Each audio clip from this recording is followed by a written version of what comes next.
Apapun harus wajib membackup beliau gitu, utamanya di bidang yang memang beliau concern gitu, sehingga pastinya saya sebagai wakil ketua umum akan terjun sendiri gitu ya di areanya development utamanya Purwasitin.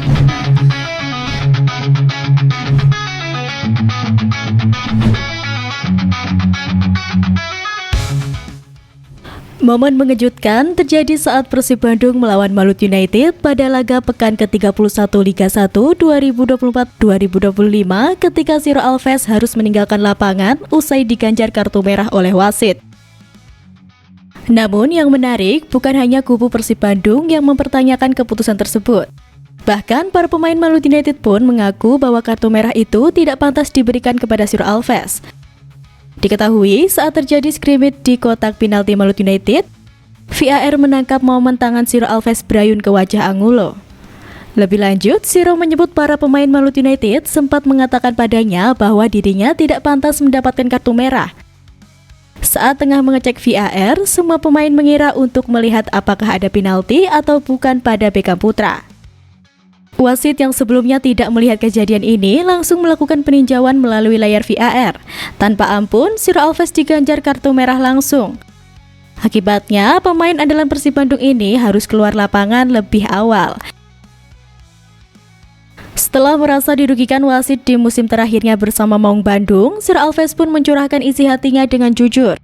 Striker asal Brazil itu menyebut keputusan wasit tersebut tidak adil. Ia pun sangat begitu sedih. Ciro Alves juga menyebut bukan karakternya untuk diusir dari lapangan. Saya ingin mengatakan bahwa selama saya berada di Indonesia, saya selalu menghormati lawan-lawan saya, bukan karakter saya untuk diusir dari lapangan. Ini adalah pertama kalinya hal ini terjadi secara tidak adil. Saya sangat sedih dan kecewa. Saya tidak pernah mengalami cedera dan saya selalu melakukan semua yang saya bisa untuk berada di lapangan. Ciro juga menceritakan timnya tengah mengalami masa sulit di musim ini karena sejumlah pemain-pemain cedera. Ia selalu berusaha untuk selalu ada bersama Persib Bandung. Namun, ternyata Ciro Alves langsung diganjar kartu merah oleh wasit. Ciro pun berharap kartu merah tersebut segera ditinjau ulang karena dirinya merasa dirugikan. Selain itu, Ciro Alves pun tampak mengirim pesan kepada Ketua Umum PSSI untuk meminta keadilan atas keputusan kartu merah tersebut.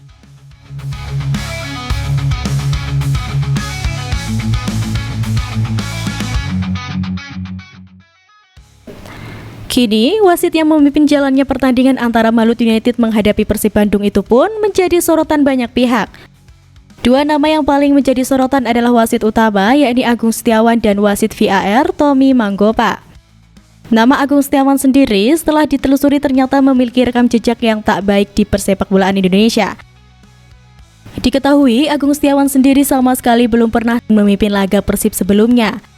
Agung Setiawan merupakan salah satu wasit profesional yang cukup berpengalaman di kompetisi kasta tertinggi Indonesia. Sepanjang musim Liga 1 2024-2025, ia telah memimpin 12 pertandingan, termasuk laga-laga krusial yang melibatkan tim papan atas. Namun, ada satu catatan buruk mengenai wasit Agung Setiawan. Rekam jejak yang paling heboh saat wasit Agung Setiawan ini menjadi pengadil di kompetisi Porprov. Informasi ini didapat dari akun Instagram @supporterpersib1933. Dalam postingan itu memperlihatkan foto Agung Setiawan yang sedang melihat VAR di laga Malut United versus Persib. Sedangkan wasit VAR Tommy Manggopa juga tak kalah kontroversi. Wasit asal Bolang Mongondo tersebut dianggap tidak becus sebagai pengadil karena beberapa keputusannya sangat kontroversial. Salah satunya adalah saat ia memberikan kartu kuning kepada Nick Kuipers yang dianggap melanggar pemain PSBS Biak. Padahal, Nick terlihat tidak melakukan pelanggaran berarti dan tidak perlu diberikan kartu kuning. Hal itu membuat emosi pemain asal Belanda tersebut memuncak hingga membanting bola di depan Tommy. Sang wasit kemudian memberikan kartu kuning kedua yang membuat Nick harus mandi lebih cepat.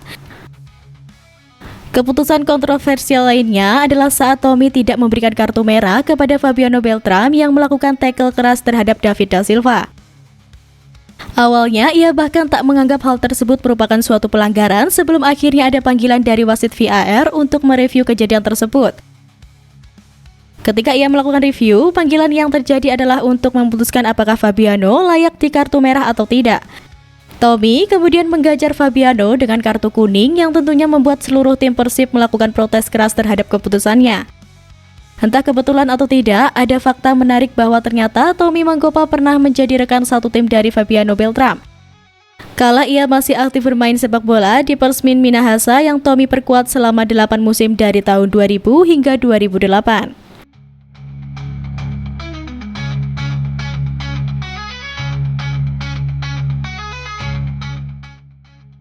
Sementara itu, Wakil Ketum PSSI saat ini, Ratu Tisa Destria, sebelumnya sudah berbicara banyak mengenai problematik perwasitan di Indonesia. Pada tahun 2023 lalu, Ratu Tisa dan anggota Komite Wasit Jimmy Napitupulu serta Purwanto membeberkan persoalan utama wasit Indonesia. Tisa mengatakan Indonesia sudah terlambat selama 20 tahun dari negara lainnya. Salah satunya soal keberadaan penilai wasit atau referee asesor. Saat ini jumlah referee asesor di Indonesia masih minim.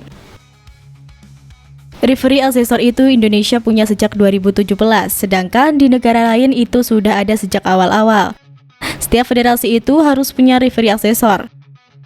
Jumlah referee asesor kita di seluruh Indonesia baru 25 orang. Jumlah ini pastinya dengan kualitas yang berbeda-beda. Kualitasnya ada yang membuat Pak Jimmy teriak. Kerja utama referee asesor PSSI ini adalah mengawasi kinerja wasit di kompetisi. Mereka ini mengumpulkan semua persoalan kepemimpinan wasit di Indonesia untuk jadi bahan pembelajaran. Sementara untuk wasit VAR sendiri terbilang baru, mengingat Liga 1 baru menggunakan teknologi VAR pada musim ini. Ratu Tisa Destria berbicara soal persoalan wasit di Indonesia antara kualitas dan kuantitas yang tak seimbang. PSSI mengungkapkan kalau saat ini persoalan wasit seperti piramida terbalik dan keseimbangannya terganggu. Sebab ini terkait kualitas pengadil pada laga sepak bola. Ratu Tisa mengutarakan bahwa PSSI sedang berusaha keras melakukan sejumlah langkah untuk membalikkan piramida ini. PSSI mengatakan saat ini jumlah wasit C1 di Indonesia jauh lebih banyak dari wasit level C2 dan C3. Padahal diakui Ratu Tisa, wasit untuk C2 dan C3 seharusnya lebih banyak dan kualitasnya harus ditingkatkan karena jumlah pertandingan yang mereka pimpin juga banyak. Menurut Ratu Tisa, sejak pasca pembukaan PSSI dari FIFA di tahun 2015 lalu, banyak sertifikasi wasit yang tak sejalan dengan AFC. Tisa pun menegaskan PSSI bisa melakukan downgrade atas wasit dan semua terkait kualitas mereka.